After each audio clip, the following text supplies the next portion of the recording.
Gilles Théieb, bonjour. On va vous présenter auprès des Israéliens francophones qui vous connaissent peut-être moins que les Français, mais je crois pas, mais on sait jamais. Donc, dentiste, chirurgien dentiste? Tout à fait. Bientôt, j'ai 54 ans, je suis chirurgien dentiste de profession et je suis marié et j'ai 3 garçons. Toujours en exercice pour les chirurgiens? Toujours, bien sûr. D'accord.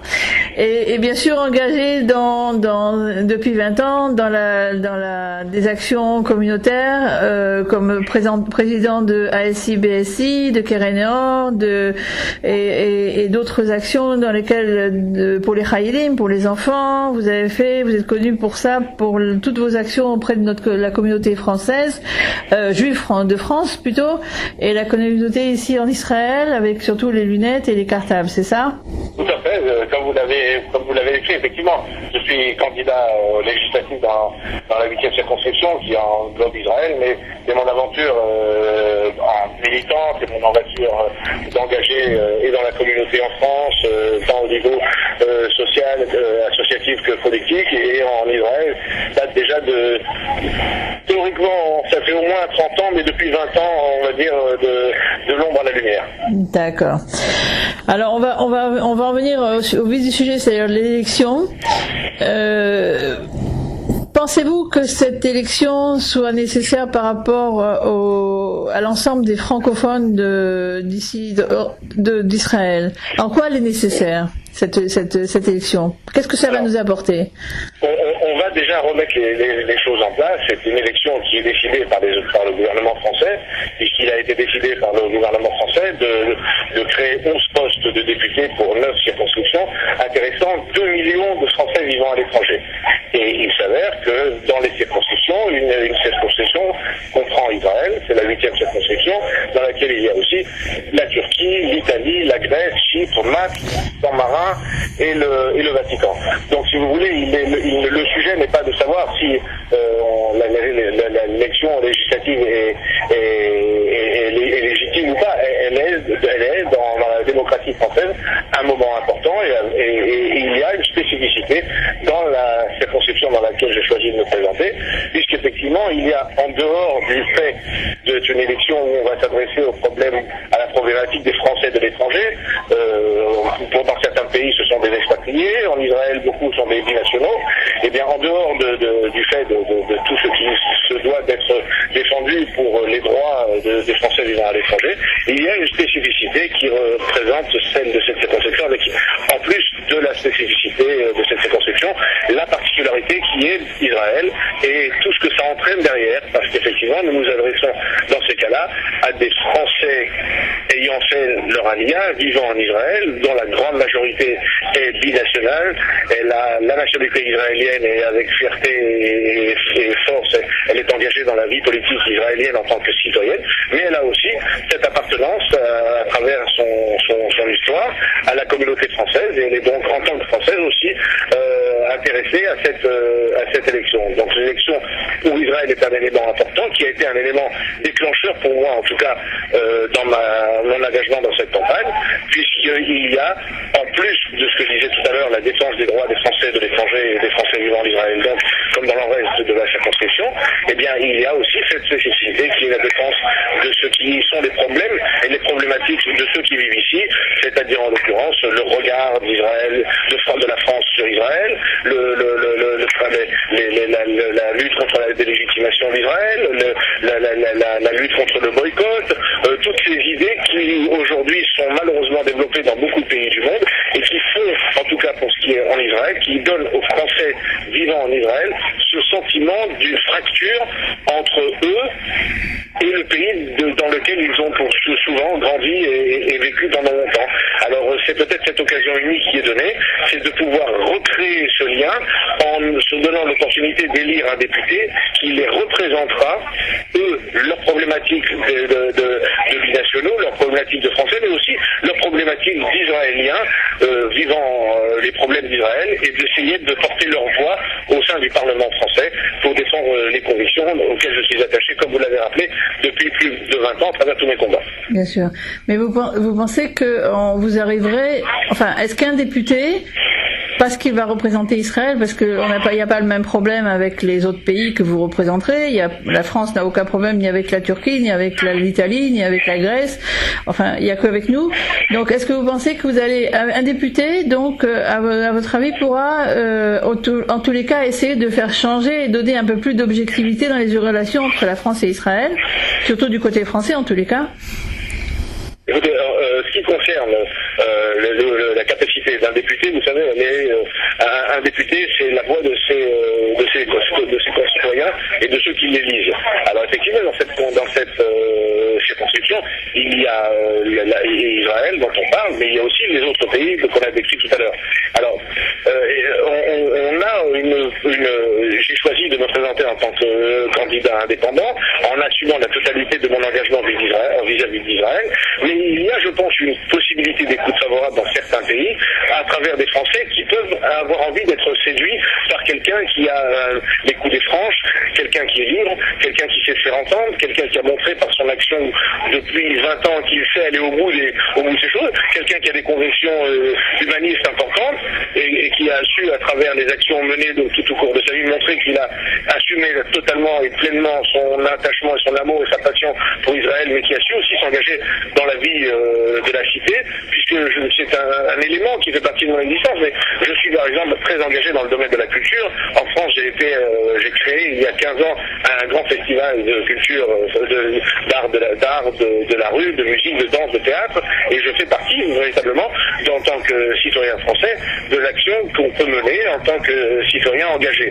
Et je pense que des Français en Italie, en Turquie, en Grèce, peuvent être aussi peuvent avoir envie de marquer leurs différences par rapport aux partis qui les ont si souvent déçus et non écoutés. Vous savez, il y a une déception par rapport aux grands partis, que ce soit l'UMP et le PS, par rapport à des convictions, par rapport à des attentes, par rapport à des promesses contenues, et par rapport aussi souvent à des silences par rapport à une problématique.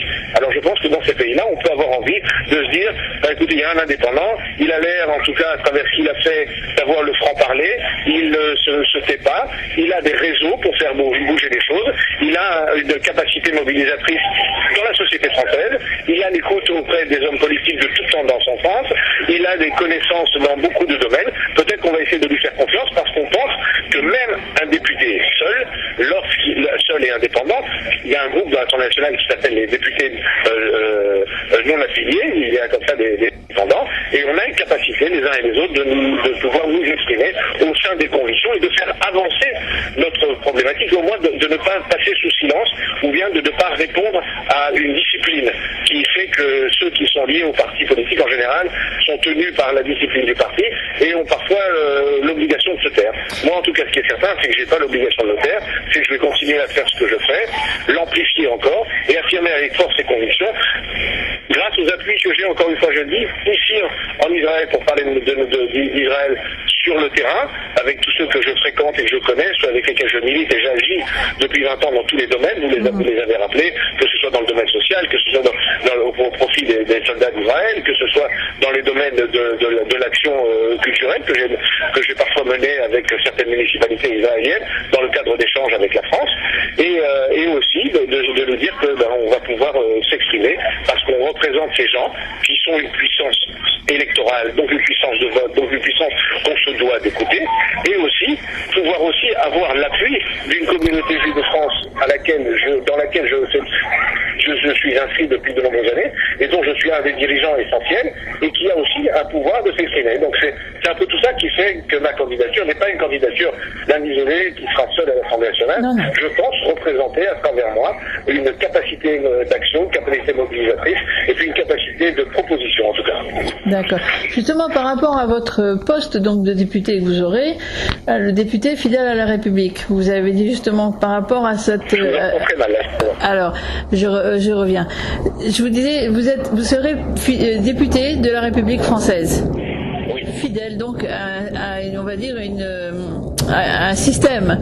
Ok. Ce système, la politique française elle est pro-arabe. Comment vous, député donc de la République française, juif, avec de grandes on va dire, de grands élans vers Israël, à fond sur Israël. Comment est-ce que vous allez pouvoir, par rapport à toutes ces convictions que vous avez, comment est-ce que vous allez pouvoir vous faire quelque chose, ou bien essayer en tous les cas de temporiser toute cette activité politique en faveur des Arabes et des pays islamistes qu'a la France depuis De Gaulle? On va être clair. Je pense que aucune personne ne peut vous dire qu'il va, grâce à son action, changer la politique. Non, dans votre moindre parti, je vous parle, dans la limite de votre... Dans la limite. Alors, par contre, comme je le disais tout à l'heure, une élection, vous savez, le personnel politique de toute tendance, quel qu'il soit, a un regard permanent sur les électeurs, parce qu'aujourd'hui, on sait qu'en France, comme dans beaucoup de pays, avec quelques dizaines de milliers de voix, on fait basculer une élection. Tant les élections au niveau national que des élections locales au niveau d'un pays, en l'occurrence de la France dont on parle aujourd'hui. Aujourd'hui, je pense qu'à travers une élection à laquelle je me présente, déjà, il y aura une loi du silence qui sera rompue. Parce que j'ai l'habitude de faire entendre, j'ai l'habitude d'organiser des rassemblements massifs, j'ai l'habitude d'organiser des manifestations lorsqu'on n'est pas d'accord, j'ai l'habitude d'organiser cette communauté, en France en tout cas, pour pouvoir essayer de faire entendre notre voix. Je ne dis pas que nous faisons changer les choses, mais vous savez, les choses ne peuvent être changées que quand on agit nous-mêmes pour que ça change. Alors, à travers notre action militante, on a déjà quelques combats que nous menons, et aujourd'hui, à travers une élection législative et un mandat de député, il y a un nouveau levier qui se crée, puisqu'il y a la légitimité, encore une fois je le dis, d'être un élu de la nation, et à un élu de la nation, on ne peut pas empêcher de prendre position. Un élu de la nation, les médias sont obligés de l'écouter. Un élu de la nation peut s'exprimer haut et fort. Il n'y a pas de possibilité pour qui que ce soit de faire taire un élu de la nation lorsqu'il a la capacité et la volonté et la force de s'exprimer. J'ai montré au cours de ces 20 ans ma capacité à moi de mobiliser et d'être fort et de savoir faire bouger les choses. Je pense qu'avec cette élection, en étant élu et en étant un député français, je ferai de l'intérieur encore un autre type d'action, et je pourrais surtout peut-être activer des choses qui existent déjà. Vous savez qu'il y a à l'Assemblée nationale un groupe d'amitié France-Israël qui comprend près de 120 ou 130 députés français qui sont dans ce groupe d'amitié France-Israël. Il manque peut-être une nouvelle énergie nouvelle pour faire en sorte que ces 120 députés prennent des engagements, s'engagent plus fortement à partir du moment où on le leur demande et où on les pousse à agir.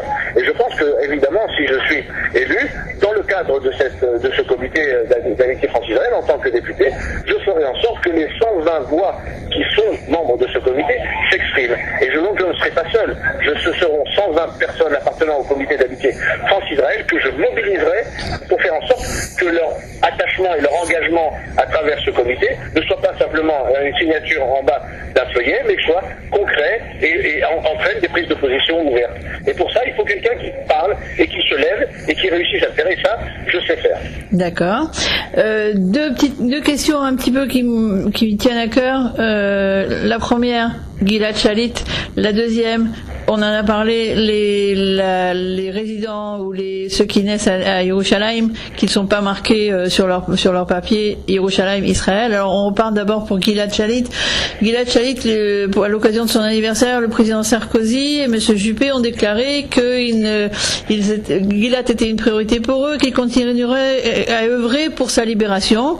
Honnêtement, on n'a pas le sentiment qu'ils aient fait grand-chose dans cette histoire. Est-ce que vous avez fait déjà beaucoup pour Gilad, vous avez fait des manifestations, vous avez bougé. Est-ce que avec le mandat de député, vous pensez que vous allez faire plus de choses dans ce sens? Le combat pour Gilad Shalit, je suis investi dans ce combat depuis de nombreuses années. Oui. J'ai des rapports assez réguliers, des contacts assez réguliers avec Noam, et je ne monte aucune action en France si elle n'a été approuvée par la famille Shalit, parce qu'il faut aller dans le sens d'une action contrôlée et non anarchique. Je suis quand même celui qui, l'année dernière, pour les 4 ans malheureusement de détention de Gilat, a organisé cette grande manifestation où nous étions près de 12 à 15 000 personnes place du Trocadéro. Nous avons essayé de faire bouger les choses, nous avons organisé et nous avons obtenu, grâce au soutien de mon épouse qui a fait un travail aussi, nous avons obtenu quand même que près de 7 municipalités de Paris accrochent le portrait de Gilad Shalit, pour certaines un jour, pour d'autres une semaine, pour d'autres un mois. C'est ajouté à ce qu'avait fait le maire du 16e, Claude Loisienne, qui lui l'a fait depuis longtemps et le portrait est toujours chez lui. Mais il y avait des municipalités qui n'avaient pas encore réalisé, et je peux vous dire que grâce à notre action,